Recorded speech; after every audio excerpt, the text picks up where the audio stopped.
उत्तर प्रदेश के एक दूर दराज गांव कालीपुर में एक अजीब दहशत थी। गांव का नाम वैसे तो सामान्य था, लेकिन इसकी पहचान किसी सामान्य गांव की तरह नहीं थी। यहां रात के समय कोई बाहर नहीं निकलता था, क्योंकि एक मान्यता थी कि अंधेरे में अगर कोई घर से बाहर गया तो वो वापस नहीं लौटता।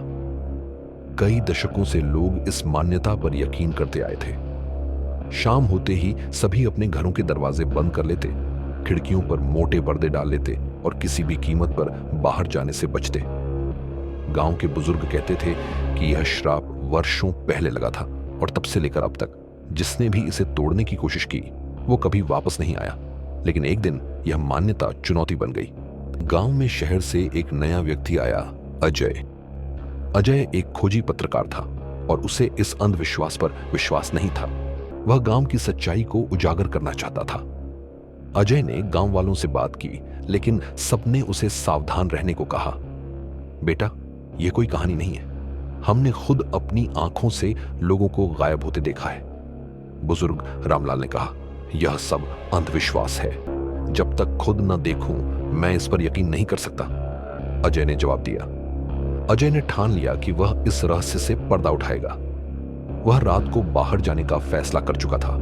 गांव वालों ने उसे बहुत समझाया, लेकिन वह अड्डा रहा। आखिरकार अजय ने अपनी तैयारी कर ली। उसके पास एक कैमरा, टॉर्च और एक छोटी कटार थी जो उसने अपनी सुरक्षा के लिए रखी थी।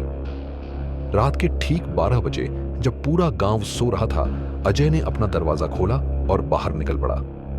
गांव के बाहर निकलते ही अजय को अजीब सा एहसास हुआ। हवाएं अचानक तेज हो गईं और पेड़ों की शाखाएं अजीब तरह से हिलने लगीं।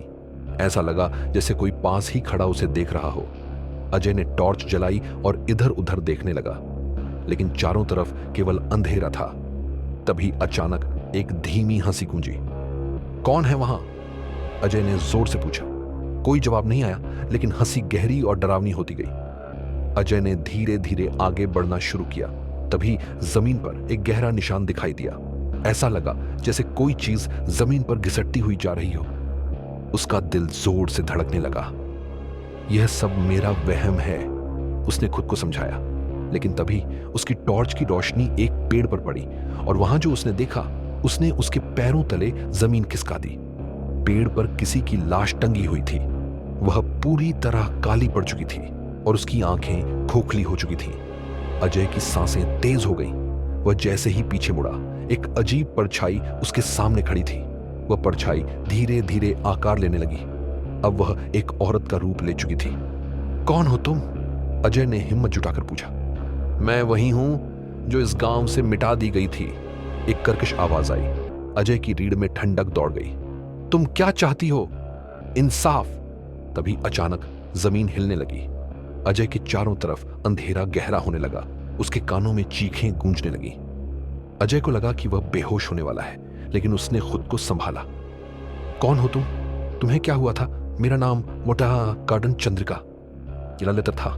मैं इस गांव की बेटी थी, लेकिन गांव वालों ने मुझ पर झूठा इल्जाम लगाया और मुझे मार दिया। मेरे शव को इस पेड़ पर टांग दिया गया। तब से मेरी आत्मा यहां भटक रही है। अजय को समझ आ गया कि यह अंधविश्वास नहीं था, बल्कि एक भयानक हत्या का परिणाम था। तुम्हें शांति कैसे मिलेगी?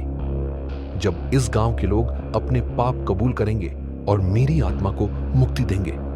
अजय ने गांव लौटकर सबको इकट्ठा किया। उसने सारी बातें बताई। पहले लोग डरे, लेकिन धीरे धीरे सच सामने आने लगा। गांव के बुजुर्गों ने कबूल किया कि चंद्रिका को जिंदा जला दिया गया था, क्योंकि उसे काला जादू करने का झूठा इल्जाम लगाया गया था। गांव वालों ने मिलकर उस पेड़ के नीचे एक पूजा करवाई और चंद्रिका से माफी मांगी। जैसे ही मंत्रोच्चार पूरे हुए, अंधेरा धीरे धीरे छोटने लगा। अजय ने देखा, एक हल्की मुस्कान के साथ चंद्रिका की आत्मा धीरे धीरे आसमान में विलीन हो रही थी। और उसी दिन के बाद कालीपुर से अंधेरे का श्राप हमेशा के लिए मिट गया।